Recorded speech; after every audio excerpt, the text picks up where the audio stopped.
spend a dime. You know, you're not just stealing from me, you know that, right?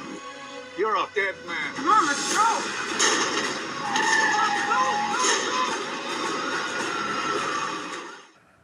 Hello everybody, welcome back to Screenstars. I'm here today to bring you my review for the 2023 thriller Bring Him to Me. The film is directed by Luke Spark and it stars Barry Pepper, Jamie Costa, Sam Neill and Rachel Griffith.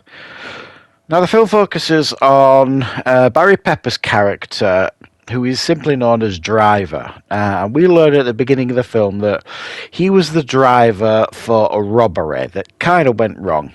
There was two people that went in to rob Sam Neill's character, who was a prominent gangster money launderer. It kind of didn't go according to plan, but they got out with the money. And when it's time for them to go and collect the money, Barry Pepper is given instructions from his superiors to pick up Jamie Costa's character, who is simply known as Passenger, to take him to a meeting point. Now, the passenger thinks he's going to collect his money. It's his first job. He's quite excited. He's looking forward to getting his money so that he can, work towards building a better life for him and his family. But what he doesn't know is that the superiors involved believe that he's stolen $25,000 of the take, and they want Barry Pepper to take him to the meet, and it's just not going to end well. So along the way, these two kind of develop a relationship, get to know each other, all at the same time being followed or chased or attacked by many people who have an issue with them. Right, what are my thoughts on Bring Him to Me? There's a lot of this film that is very watchable and definitely worth checking out. I think it's a very nicely made film that is as paced at times, paced just right, and there are some times I think where some of the dialogue scenes feels like there's too many of them, and what I mean by that is, like I say, quite a lot of this film is Barry Pepper's character and Jamie Costa's character in a car together talking, and while that is essential to the film, we need to get to know these two characters because we need to kind of be concerned for these two characters. We need to develop some kind of bond with them, and you certainly do. At times it does feel like a bit of a chore spending all that time with them in the car. This film really livens up when there are other elements added to the film, i.e. them being chased by whomever, them being confronted by whomever, them getting into scrapes along the way with whomever, and all in the while Barry Pepper, who initially is very frosty towards this character, this passenger that he's got in his car, because he doesn't really know him. They did a job together, but he had a mask on, if you like, the guy who robbed the thing, so they didn't really know each other. So he's very frosty to him at the start of the film. And he's been given, strict instructions by those that set up the job to take him to this certain location. And this location is a fair distance away as well, which is why they're in the car for so long. And even though he's not best pleased with it, he's kind of saying, look, I've done my bit, pay me. And they kind of say, look, you're not going to get a penny unless you bring him to this place. So he kind of agrees to do it, and it's no real skin off his nose until he kind of gets to know this kid.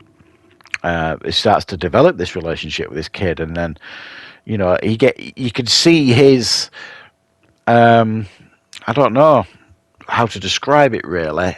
Barry Pepper's character, he gets more and more uptight as the journey goes on, because he's trying to communicate with his superiors.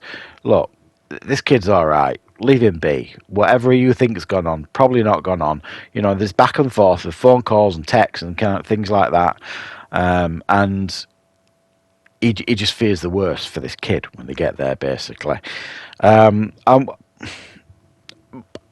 Much of this film kind of builds this up to this meet, when they kind of get where they're going with these people that set the job up.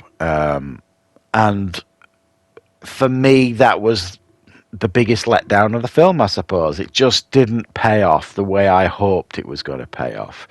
It was predictable.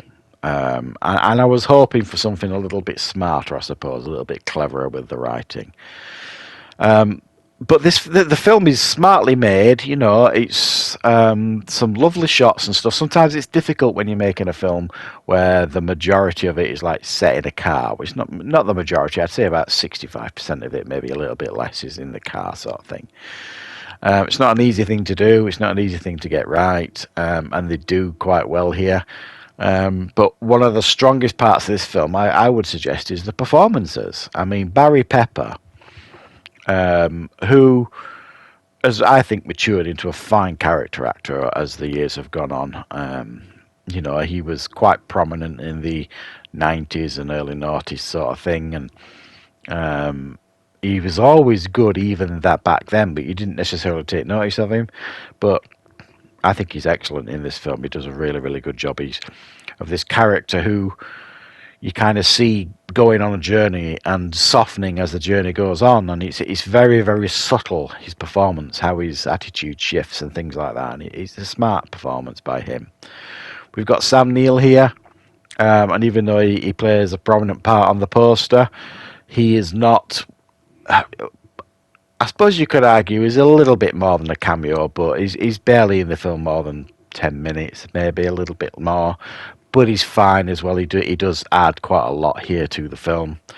And then, you know, beyond that, it is what it is, this film. It's kind of like a road film, a chase film, with a little bit of a difference, with that tension kind of building up in the car as they kind of get where they're going to, sort of thing, and you see this relationship develop between, and this level of respect as well develop between these two characters for each other. And Barry Pepper, you know, is desperate to kind of see this kid right because he's got a young family and stuff. So I wasn't bored watching this film. I thought it was decently made. It kept me entertained throughout.